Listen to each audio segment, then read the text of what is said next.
than the vaguely Scandinavian ovals of her Michigan childhood. It was in part to escape a fate wed to a Scandinavian oval that Anna had come to New York. In Ann Arbor, she would have ended up as someone's eccentric, misfit wife. New York offered a chance to be loved for her entire self, or, since the city was filled with single women, a chance to be loveless without shame. In Ann Arbor, she was a spinster. In New York, she was single. At age 32, Anna lived in a one-room apartment on Manhattan's Upper West Side. Her studio was on the 5th floor of a pre-war building erected in the 1920s. From her 2 north-facing windows, she enjoyed a view across rooftops where her neighbors, slightly miniaturized, held barbecues and sunned themselves on tiny rooftop decks. If Anna leaned far out of her fire escape window, she could catch a leafy sliver of Central Park. That was as close to the trees of Ann Arbor as she ever wanted to get again. Like so many other New York transplants, Anna had been a misfit where she came from. With its welcoming anonymity, New York was a mecca for oddballs longing to blend in. Back home in Ann Arbor, she had not blended in. There, in the conventional and conservative Midwest, her interest in the paranormal had branded her an outcast, although her peers regarded her with a wary fascination.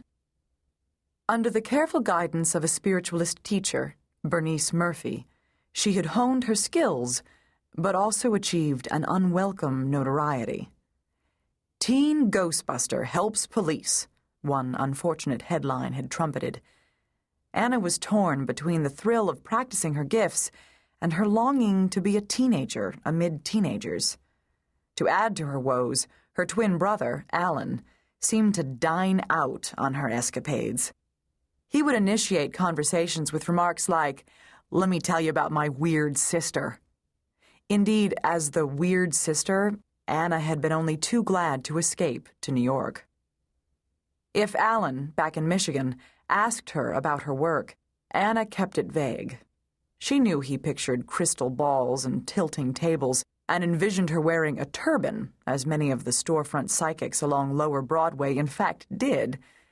She had long since tired of trying to make her brother understand that to her, ghosts were simply a fact of life. The first time it had happened, Anna was 5 years old.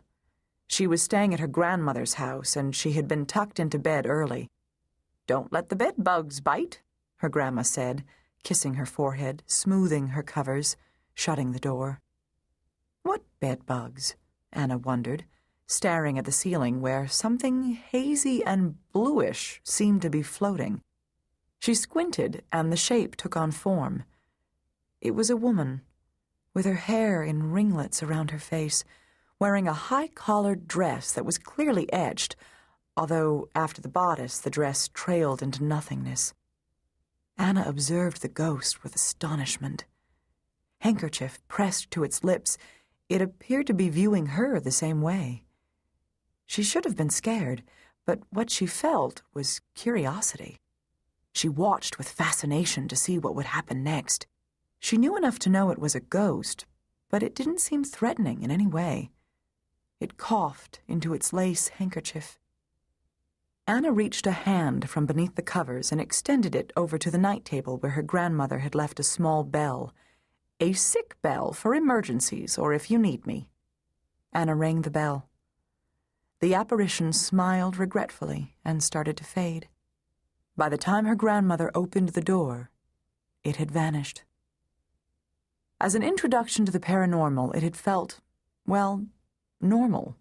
But how would her brother feel if he knew that most Sunday afternoons, as a 30-something adult, she attended a tiny spiritualist church where a die-hard band of 6 to 8 worshippers gathered together and tried to receive messages from the other side?